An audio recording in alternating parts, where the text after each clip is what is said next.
Hello. Hi. Hi. So I have this. You're our very first guest. It's so, my first time ever being on a talk show. Oh yes.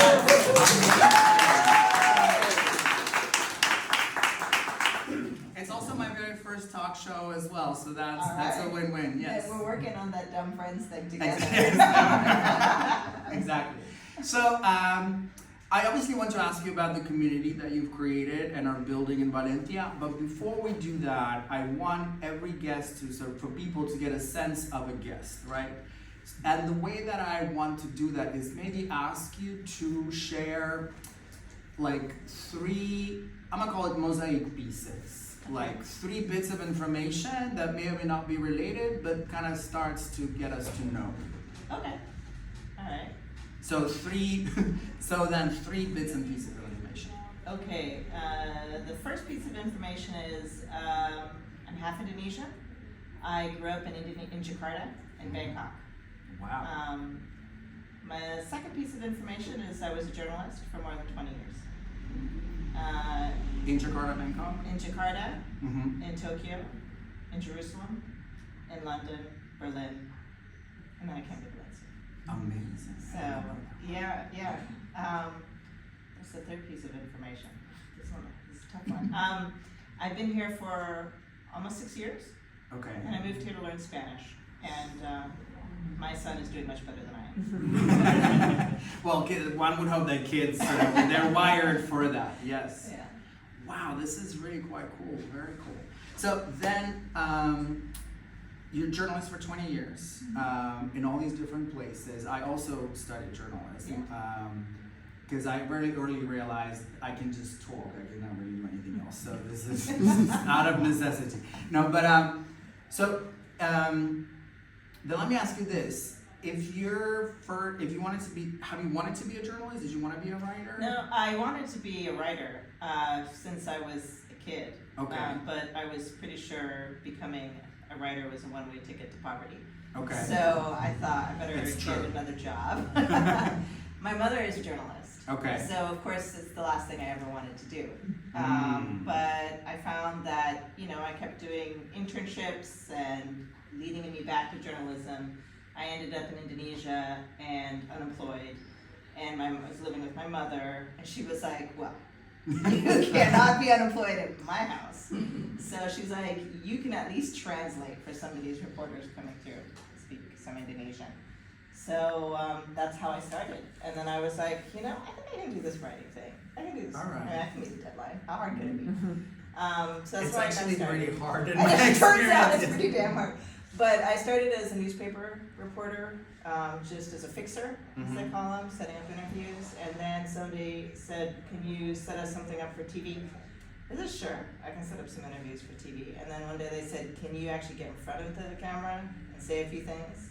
And I said, sure. And I got up, and my first live shot, they were like, so Atika in Jakarta, what is the situation at the presidential palace? And I said, hello? And I said hello to millions of people around the world.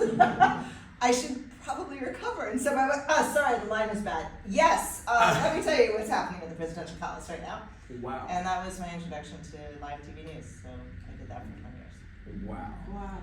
I think if I was in this, I probably would go like, hello, and just exit the show. Be like, I'm gonna change careers right now. This is not it. This is pretty amazing. So, but then you said you came to Valencia to study Spanish. What made you choose Valencia out of all those places? And sort of, 6 years is a long time to study Spanish. It is. So how did you anchor in here? Well, we came here as a test right before COVID. I don't know how many people were here in Spain for COVID, but COVID was a pretty intense time. You couldn't leave your apartment. So what turned out to be like a year of let's try it became several months of wow, we can't leave our apartment at all. Fortunately, we had sort of a roof terrace, and my husband at the very beginning of COVID said, if we're gonna be stuck inside, we're gonna need a ping pong table. I don't know why the ping pong table, but he bought a ping pong table, and every day of COVID, I played ping pong twice a day on the rooftop. And I also found out, I also started the Social Security, paying into the public health system. And what really impressed me about Valencia, and I tell people this all the time, is that I called up in my terrible Spanish and said, "Yo no puedo hablar español, pero ahora." You know, and I went through the whole thing and said, I need to get on the public health program, and I don't know how to do that with COVID. I can't come in. And they were like, "No problem. Send me a PDF on WhatsApp. Here it is. Here's your new SIP number. We'll send you a card soon. Do you need a doctor? We'll set you up with an appointment within an hour." I had a tele-appointment, and the prescription I needed to go pick up for free at my local pharmacy within, 2 hours. And I thought, this is a global pandemic, a medical emergency around the world, and this city managed to pull this off. I'm super impressed. So with that, I was like, I think this is okay. We can stay here. So that's how I ended up here. I love this story. I think the Spanish medical system and Spanish medical responders deserve a round of applause right now. Yeah. Very impressive the way that this city handled it. Sure. So now you're in Valencia, and then is it about a year ago that you started on the Valencia? Yeah. How did that idea come to about? It actually came about 2 years ago when I felt like, I don't know how many other people feel this way, but I feel like I'm always missing things in the city. Like I did, oh, that sounds like an awesome exhibition, but it happened last week. Mm-hmm. Or I'll see a bus go by with some show I want to see and it's already happened, or I just don't know what's going on. So I had this feeling. So I started to create a little website for an audience of one, me, to try and see see if I can get information for stuff. And I had started running it just to see, but I kept it private. But then the October 2024 floods happened. And then I realized, okay, this can actually be a resource for people if they need to know what's happening, but also to figure out, for example, there's so many people who wanted to go out and volunteer, but they didn't know where to go volunteer, how to get organized. So I thought, well, this is a good help for that. So I made it public, and I passed it to a few friends, and I said, I don't know if it's useful, but I have a page, and there's this page, and I listed all of the volunteer resources, and here's the weather alerts that are coming out and stuff like that. So it just sort of built from there.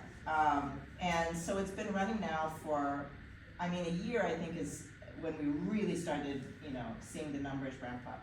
We've got about almost 700 on the WhatsApp group at the moment, and we have about 300 people every day who check in to the website itself. And we've grown. We now do news updates, we now do food features, we do family features. Mireille, who's filming on the other side there, so I'll say a good word about her. She's been helping me, and she's really a co-founder with me on this, and trying to really make it a news resource for everybody in the community. So then if it's two of you, right? And there's 700 people on the WhatsApp group. Now, if you've been part of WhatsApp group, even the family WhatsApp group, I go, I don't want to moderate that. I don't want to be in charge of that. So there's a reason why this is on Meetup, and I don't have a WhatsApp group because I don't want to be in charge of putting out fires. So, but with the social media growth and just growth in numbers of people, I'm sure at some point it translates to people telling you what they think would be a good idea if you did, this sort of unsolicited, here's what you should do for me. How do you balance sort of this growth ethos that we seem to want to have with this should probably just be also fun for me, or? Yeah, no, for me, this is a completely new experience. I worked 20 years in news, but I never set up my own newsroom. This is a different experience. So for me, this is really it's a work in progress. It's a big experiment. And the WhatsApp part of it is only a small part of it. It's actually a website. A lot of people I talk to, they go, I didn't even know there was a website. And I'm like, that's where the link takes you. The website, And the website contains all the information. So our hope is that people will go more often to the site and treat it as a local news source. What I find is that most people are very welcoming. They want the information, and so they're quite happy to have it and pass it around. Maybe they want to hear about something new, and they'll tell you.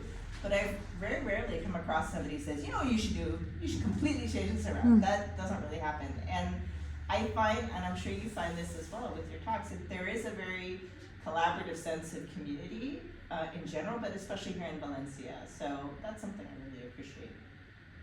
it's true. Valencia does. Well, Valencians are amazing people, and they've built a fantastic city that attracts a similar crowd. I think people who are assholes, when they get here, they go, it's boring. There's no fucking fights in the street, we're out of here. So it is, yeah, generally a nicer population. So then, what maybe has surprised you in this process of trying to grow or seeing where this is going? Has something made you kind of go, wow, I didn't see that coming? I mean, so many things. This is a city that has so much going on. I don't know how many of you have, how many of you were here during the floods, actually? Were anybody? 2024. So a lot of people were here in the floods. So you saw the sort of volunteer spirit that came out. People really, there is a really big sense of community here. And that really also revealed to me how many smaller communities there are who are working on different things. There is always a batucada drumming thing happening here. There's obviously fallas and all the traditional things happening, but there's also comic book illustration. There is music. There is all kinds of things. So it's actually the most surprising thing has been how many things are happening here, and it really is a city that's growing phenomenally, and that can be wonderful. It can also mean bad things for the city. It grows too fast, it doesn't have the resources. And so the goal of my site, I think, and what we try and do is to try and show everything. You want to show the good, the bad, the wonderful, the ugly. It's all part of the whole Valencia package, So that's our hope anyway, that people appreciate the city for what it is. Very true. Now, the audience for Pont de Valencia, because it's an English language resource, so it's mostly English language speaking diasporas, various diasporas. And you have moved here yourself after having lived different places. The question that and I also, before I moved to Valencia 8 years ago, I had like 20 addresses in 24 years, so also very, very, very ADHD living.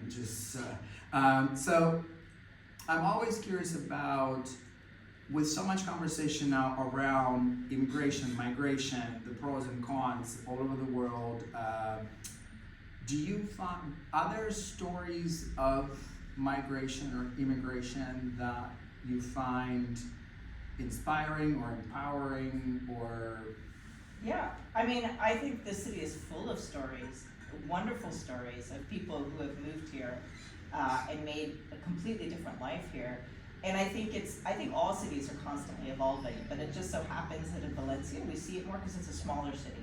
So it's that perfect size. It's not too big, not too small. And so you're able to interact and you are able to see those cities happening, those changes happening in real time. I think one of the themes that I've been following in the news is the sense that the city is growing mostly by immigration now. And this has become a huge issue for people. Is it good? Is it bad? What kind of immigration is coming through?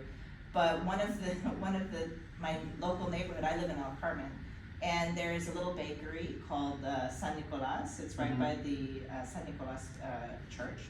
It's very cute. It was a mom and pop run store. But like in many cases, it's a classic case of a family business, and their kids were like, I don't want to do bakery anymore. So they left. They went to go find bigger jobs somewhere else, but they had nobody who didn't have any business. An Argentinian coffee shop came through and said, well, we'll set it up, we'll continue it as a bakery, but we're also going to do the matcha lattes and all the other specialty coffee. And so they've continued the tradition, but they've done it in a new way. And this is the kind of change that I think can be positive for the city. When you see somebody come in and say, I understand there's a need, you want to keep the kind of tradition, but it needs to be refreshed in some way, I can do that. So I like to see those kinds of changes happening. And there are all kinds of examples here. Like you see a lot of international residents joining in with some of the fallas traditions, which is also incredible, that you have an American fallera, that you have somebody who's willing to pay for those amazing monuments, So I think the fact that you're getting these people who want to contribute into the community is a huge thing. Well, I think, to me, it's always, that's the difference between are you visiting or do you live here, right? Because to me, I always say local is a verb, like local means you do things here. It's not just a spectacle. So. Yeah. Now, I'm gonna ask you the last question. I think we have somebody coming in. I don't know, we have have somebody come in. Hi. No worries. We need, should we open out a chair for our guests? Yes. You know, you can't do this in David. No. All right. So the last question I want to ask you. So the WhatsApp group is called Pont de Valencia. Also, folks, I will send out an email through WhatsApp that'll have all the links to everybody that we talked to, so you will have all of that if you're not on it now. So it's the WhatsApp group is called Pont de Valencia, which means the bridge of Valencia. Yeah. So my last question to you that would be, what is your favorite bridge of Valencia? Yes, Is there a bridge that's the bridge? I don't know. I mean, I love all the bridges that go along the Turis. It's really hard for me to pick one. I love the Flower Bridge as well because it's the Puente de Rita Barbera, which, if you know the politics here, is a very controversial mayor. So I love the fact that each bridge has its own story. But I have to say, the bridge is closest to me is the one that crosses over the Torres de Serranos, and it is the most amazing view when you cross that bridge and you see these iconic towers. So it's probably my favorite. The Pont de Valencia. But I'm not even sure. When I came up with this title, I don't even know if it works. So let's hope that sticks. No, I think it does because you're trying to bridge different communities That was and the you idea. know, between information. So I think it's very, very clever. And and we try and keep up. And so if people want to sign up and send me messages, it's me and Marie answering messages and putting together stuff. So if you have suggestions, send them our way, and we'll definitely listen. All right. Well, thank you very much. Round of applause.